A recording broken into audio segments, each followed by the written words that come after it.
In this video, we're going to look at the student perspective of AP Classroom. So when students go to apclassroom.collegeboard.org and they log in, it will bring them to this general landing page. So it would say welcome with their name, high school, grade, and they'll have all the information up at the top so they can find their AP profile there. But then if they scroll down, this will be the week at a glance. This is where all of the exam dates are, everything, but that's still updated to the old exam, not the new dates. So if they scroll down, they will then be able to see all of the classes that they have signed up for. So to get into the specific AP Classroom, they can either click on AP Classroom or they can click on AP Classroom down at the bottom with the arrow. And this also shows how many new results to view, how many assignments to complete. So once it has loaded, they have this general information up at the top. So they actually already have this optional practice button here that will take them to that optional practice.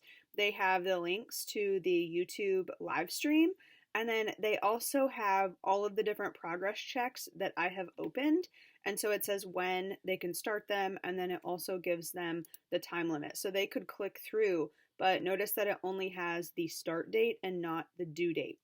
If they scroll down a little bit, this shows them each individual unit. So right now I'm clicked on Unit 5. We can see that the multiple choice progress check is unlocked. If we go to Assessments, this Assessments tab is where students will find everything that you have assigned them, as well as this optional student practice. If you want students to go to the optional student practice, you will tell them to log into AP Classroom, click on Assessments, and then there is this optional student practice tab. The Your Assignments, though, this is what the teachers would assign to the students. So you will see that the progress checks at one point were open, and then they already had passed the due date, so they are locked.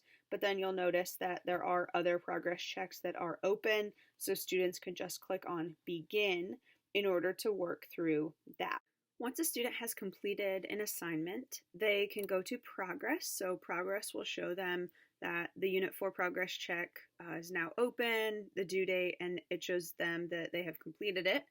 And then if you want students to look specifically at their results, then they can click on the Results tab. And sometimes this takes a little bit. So sometimes students will submit it and it will still say no results to show. So you just have to tell the students, just give it a minute, let it score, or for the free response, you would have to score it. They could click on the title, then it will bring them to what looks similar to the teacher dashboard and shows them the topics and skills, and then also shows them the specific questions. So if you want students to specifically look at the topics and skills that they do well with, then they can find that here. If you want students to look at the questions specifically, they can click on the Questions tab, and then they can see how they scored. The other thing to remember with students is that they also have this optional student practice. So if you want students to complete any of this optional practice, they would go into the Assessments tab, and then under Assignments, they can click on Optional Student Practice.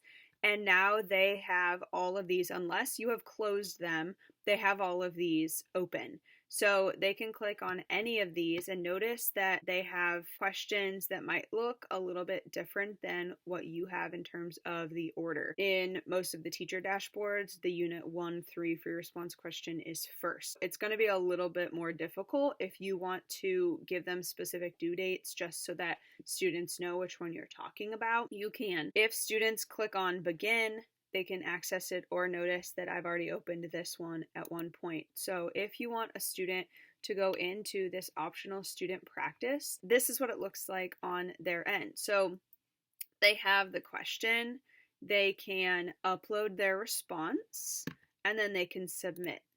So once they submit, it will say, see how this question is scored on an AP exam.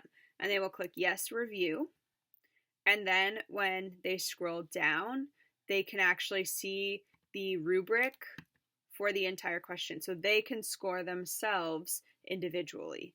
So they have to upload their responses first, and then they can actually go in and they can access the scoring rubric.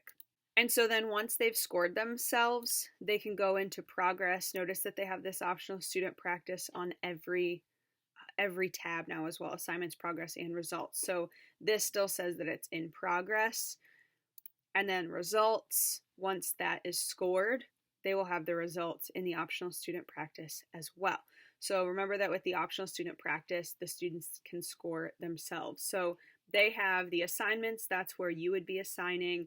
Progress shows them if they've completed something. Results lets them look specifically at what their scores were on what you assigned, if you allowed them to see that. The progress dashboard, this is just a way for them to see the different units, so how they scored on that unit for the multiple choice and for the free response in terms of the progress checks.